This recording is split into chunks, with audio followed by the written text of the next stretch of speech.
Hello， 大家好，我灣區接嘅阿強。今日我帶大家嚟到我哋佛山市嘅禪城區，帶俾大家嘅咧係我哋呢個敏捷嘅匯金時代。咁我哋呢度咧而家係主推一個咩咧？就係一個我哋嘅公寓，一個係平層嘅，一個係複式嘅單位。分別咧都係48、49平方咁上下。當然亦都有啲大啲嘅，有啲係80幾嘅亦都有。大家睇到我哋呢個周邊嘅商圈就係咁樣啦。呢度亦都有一個溫州嘅小五金。我哋對面咧亦都有我哋嘅一個汽車城嘅。呢度主要周邊嘅做嘅都係我哋一個五金嘅配件啊，等等之類啊，都係同五金有關係嘅。呢個市場咧係非常之大嘅。所以我哋呢度嗰個交通啊、租賃啊都非常之好嘅。嗱，我哋對面馬路就係我哋嘅，對開就係我哋一個巴士站啦。除咗巴士站以外咧，我哋仲有個路通嘅，都比較好成熟，同埋咧去邊一度都好方便嘅路嚟嘅。我哋先入去我哋嘅銷售中心，同大家介紹一下先。我哋入到嚟我哋現場啦，大家睇到我哋而家係現場好火爆嘅。呢個時段已經係人少咗噶啦，有一大批已經係上到樣板房噶啦。睇睇我哋嘅三房情況咧。我哋而家所處嘅位置咧就喺一座底下喺度。我哋而家在售嘅單位咧就係1座同埋5座啦。原底咧我哋先講其他係已經係售罄咗噶啦。原底1座咧係留嚟即係唔打算咁快出售嘅，因為而家咧已經去到3期噶啦。所以我哋而家就將佢亦都推咗出去。大家睇到我哋底下嘅商城已經係全部都開晒噶啦。而且仲要咧係好多我哋嗰啲業主係自買自購自做嘅。分別我哋嘅哇好嘈！我等下先。好啦，分別我哋賣嘅單位咧有複式啦，同埋呢個平層啦。佢係1座同埋5座都有嘅，1座同5座都有嘅複式同平層嘅。而家我哋在售好多就係無坯嘅，有部分就係帶有裝修。嗰個就到時睇下我哋啲客戶過到嚟，再同佢現場再解釋，同埋呢個將個細節同佢講啦。大家睇到啦，我哋樓下呢啲全部嘅商鋪，包括喺入邊嘅全部所有嘅商鋪都係已經係開晒㗎啦。亦都好多係我哋啲自己買咗之後喺度做生意嘅。呢度全國嘅五金件啊，好多來自好多省份啊，都聚集喺呢度嘅。亦都係一個集散地。好多喺外地嚟嘅遠程嘅客戶咧，佢過嚟呢度採購咧，佢唔會話單純喺度即日嚟即日走嘅。佢有啲喺度住幾日嘅，甚至乎有啲喺度租住1個月嘅亦都有嘅。因為佢喺度有好多業務做咧，佢就形成咗我哋嘅公寓咧，又非常之好租嘅。你睇睇我哋呢度除咗我哋已經售罄咗，同埋咧我哋而家底下嘅商業已經喺度運營緊嘅時候咧，我哋睇睇我哋中間仲有一個中空嘅花園嘅。佢個環境係好靚嘅。仲有一個我頭先講嘅海五路就係呢條啦，亦都係佢面前呢條啦。呢個佛山大道就係我哋正門口度啦。你睇到我哋個位置咧就係敏捷匯金時代。我哋上市公司好有名嗰間佛山照明就喺我哋隔離。你睇下我哋區位旁邊咧，亦都有好多五金嘅配件市場啦，汽配市場啦。仲有一個照明嘅市場啦。呢個整個商圈就基本上係圍繞住就係我哋呢一個匯金時代啦。大家睇睇，我哋稍移半步過嚟呢度，就係我哋一個佛山祖廟嘅商圈啦。佛山祖廟商圈咧，佢包括咩咧？我哋而家好著名一個嶺南新天地啦，同埋一個佛山祖廟一個好有故事性嘅一個祖廟啊！我唔知點樣去解釋啦呢個。距離我哋呢個醫院啊、中山公園啊、車站啊，係好近嘅。我哋呢個就升級嘅火車站啦，呢個。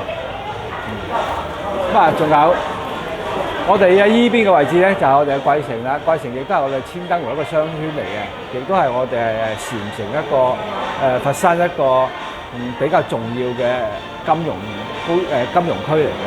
咁啊，打造咗我哋嘅千燈湖啦。咁啊喺海五路、海八路、南海大道，呢啲係幾環幾縱嘅，都係我哋嗰個主幹道嚟嘅。咁啊，出去廣州亦都係非常之方便嘅，因為喺度有地鐵。嗱，講到一個交通方面咧，我哋其實喺香港過嚟都好方便嘅。咁啊喺香港咧有直通巴士咧嚟到我哋佛山祖廟個商圈咧，又有好多條線嘅。咁我尤為熟悉咧就係呢個馬可波羅呢個酒店啦。佢就正喺我哋嶺南新天地旁邊。咁喺呢度過到去我哋嘅呢個敏捷匯金時代咧，喺我哋嚟到我哋項目咧係僅需要係10分鐘至15分鐘嘅車程嘅啫。咁啊，同時咧，我哋亦都係可以坐高鐵去到南站嗰度咧，再轉地鐵過嚟。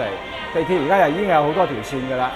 咁啊，第一個你可以先去千燈湖嗰度遊玩一下，再由千燈湖過到嚟我哋項目，亦都係僅需15分鐘嘅車程。咁啊，或者你可以去到祖廟再過去都冇問題。呢個就睇下我哋個客戶個走向係點樣啦。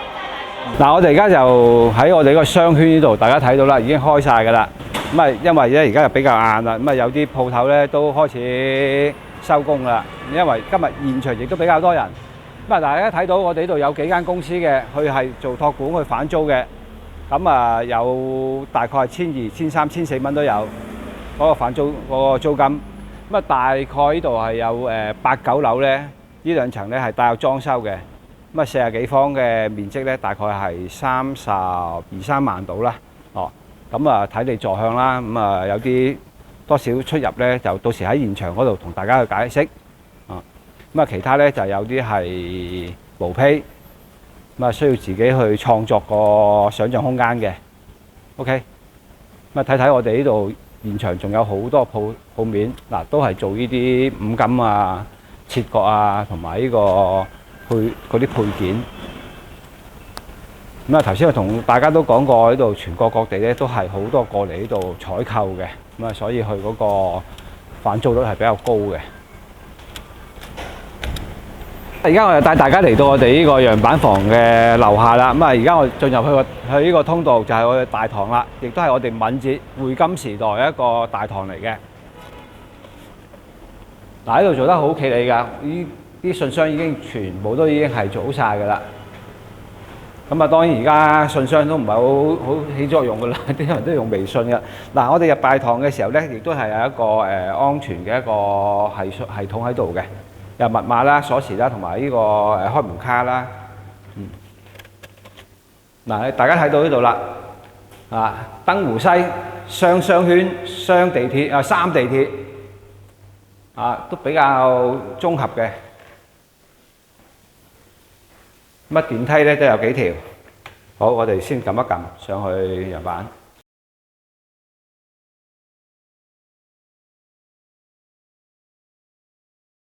我哋而家就嚟到我哋嘅樣板間啦。咁啊，呢個樣板房咧就係我哋一個58.9平方嘅平層。佢樓高咧，層高咧有3米高嘅。咁啊，首先我哋入到嚟咧，我哋就係一個即係通常都係㗎啦。我入到嚟呢邊就係廚房啦，一個開放式嘅廚房。另外一邊咧就係我哋嘅衞生間啦。咁啊，衞生間咧佢都好企理嘅，夠晒大。通常情況下，我哋個公寓咧有得咁樣嘅衞生間咁大嘅咧，就好少有㗎啦。嗱，佢亦都係有一個乾濕分離區嘅。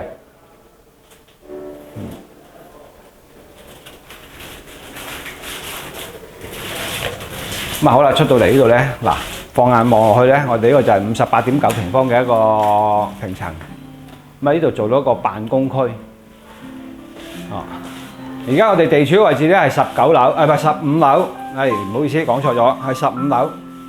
咁啊望落去咧都好正啊！呢度啫，好舒服啊！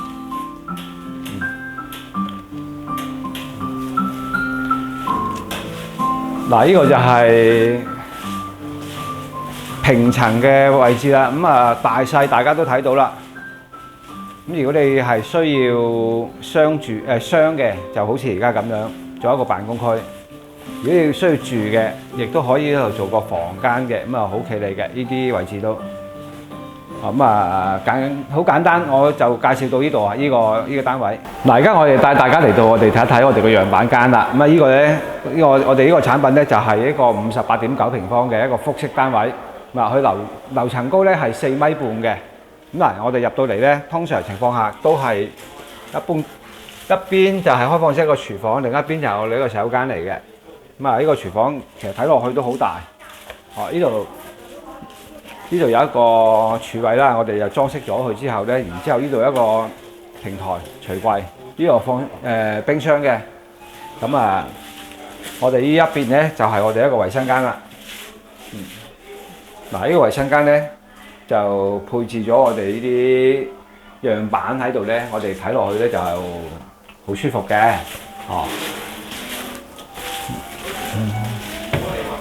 我哋利用咗呢個位置就做咗個雜物櫃啦，你放乜都冇所謂噶啦，反正就係一個櫃，一個裝飾同埋一個俾你放嘢嘅。依邊咧佢係一個儲位嚟嘅，用嘢包咗佢之後咧，就好似一個櫃咁一個整體啦。而家入到嚟呢度咧，我哋個複式單位之後咧，呢個樓梯底就做到好靚仔啊，一個好休閒嘅地方，亦都係我哋一個餐廳位置。我哋呢個佈局咧係以一個辦公同埋商住為一體嘅。我哋喺將樓下度咧設置咗一個辦公區。呢度咧亦都係一個休閒區啦，亦都係我哋可以同客戶暢聊嘅地方。我哋喺2樓咧就有一個自己嘅工作室同埋一個床鋪啦，可以喺度瞓埋嘅，即係商住用嘅。我哋放眼睇睇我哋外邊嘅環境啦。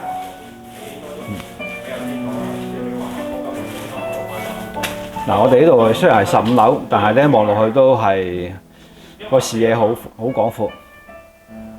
大家睇到前面嗰啲咧，我哋其實就已經係入咗拆遷嗰個範疇噶啦。所以我哋呢個位置咧就係第一個價錢平，第二個位置靚。點解話位置靚咧？大家睇到我哋呢度出邊就係一個五金城嚟嘅。對面亦都有一間中學喺度。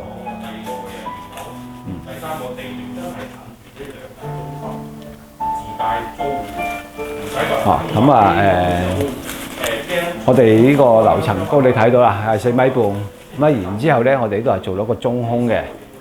做中空咧，當然我哋嗰個檔次係高好多嘅。好啦，而家我哋上嚟2樓同大家介紹一下啦。睇得到我哋2樓，雖然咧我哋呢個位置咧就唔係好大，但係咧佢好寬敞。大家睇到一張米半個床啦，佢呢度又用咗一個沙發床，方便咗去喜歡辦公或者係休閒嘅，同埋去住宿都 OK 嘅。呢度又做到一個工作室。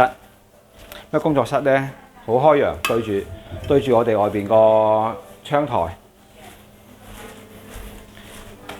我哋呢個樣板間咧就以一個好簡約嘅風格去做。全部都比較通透，所以我哋嗰個視覺感官咧係好舒服嘅。過到嚟呢度咧，佢亦都仲有一個衞生間。哇！呢個衞生間大喎，開心喎，成間房咁大啊！當我哋收到樓之後，自己去做嘅時候咧，你可以將呢個衞生間拆開，分開兩樣嘢做得，做一個醫保間同一個衞生間，完全可以夠位置。大家喺度做一個我哋呢個匯金時代嘅總結啦，我哋敏捷嘅匯金時代。大家記住呢個名係非常之好聽嘅，真係匯金時代啦。點解我話呢個位置係比較靚呢？其實呢，佢呢亦都係我哋一個交通嘅要道嚟嘅。我就首先同大家講講我哋呢個位置啦，佢係我哋佛山禪城嘅一個中心點嚟嘅。而家亦都係我哋禪城一個價值嘅窪地。點解話窪地呢？其實我哋周邊個樓價已經做到好高㗎啦，而且咧徵地嗰個周邊嗰個拆遷個補償咧已經去到14000幾㗎啦。但係我哋而家公寓咧雖然係毛坯但我哋都係6字出頭。6000幾蚊平方喎，依個價錢喺呢個地方嚟講係好難揾嘅。嗱，我哋呢度咧亦都係一個千燈湖附近嘅一個板塊嚟嘅，係千燈湖同埋嗰個祖廟嘅核心地區。咁我哋個交通咧係好發達嘅。嗱，喺呢度去到我哋嘅荔灣區都係大概喺15分鐘至20分鐘嘅左右。而且我哋亦都係有地鐵啦。仲有一個咧就係我哋交通嗰個升級啊。有一個3地鐵嘅環繞同埋一個火車站嘅升級版。而家我哋火車站開始搞高鐵㗎啦。延伸過嚟。咁咧喺嗰個公路，即係我哋地面走咧就犀利啦。海五路啊，依家就係即將喺5分鐘裏邊就可以去到我哋嘅千燈湖區啦。周邊個市場環繞啦，另外咧超過16000嘅商鋪。咁你諗下，16000嘅商鋪有幾多租戶係需要我哋租呢個住啦，或者喺樓上辦公啦咁樣。咁你知道而家我哋好多嗰啲商業都已經係上樓㗎啦。例如一個美容啦、美髮啦、美甲啦。講到尾，女人錢係最好賺嘅啦。仲有好多形形色色嘅行業咧，其實我哋都已經上咗樓㗎啦。所以我哋呢個租賃咧，無論係住又好，抑或係商嘅又好，都係非常之搶手貨嚟嘅。現樓咧就係我哋呢個最好嘅賣點嚟嘅，因為我哋係做現樓嘅，即買就即收租㗎啦。大家咧亦都好記住我哋呢個位置，底下就係我哋一個好綜合嘅五金商業城。全國80%嘅五金產品都喺呢度批發出去嘅。我哋仲有汽車城啦，對面亦有中學啦咁樣。所以我哋個商圈咧就好好嘅。我再同我哋啲客戶重新去講清楚一樣嘢咧，我哋呢個交付使用咧就係無坯房嚟嘅。係現樓大家記住係現樓。早收樓咧就等於係賺到一個租金㗎啦，其實就喺呢度咧，其實佢亦都有好多一個匯集咗大量嘅高端人才同埋一個產業喺度，所有嘅精英都幾乎喺呢個地段裏邊啦。我哋仲有一個就係同大家講講，我哋係賣現樓同埋咧唔限購嘅，仲要係一次性嘅付款。呢個係我哋呢邊嗰個購房政策。呢期節目亦都同大家講得差唔多啦。下期再見啦！大家記得聯繫我哋嘅熱線電話啦，同埋訂閱我哋嘅頻道啦。OK，下期再見，拜拜。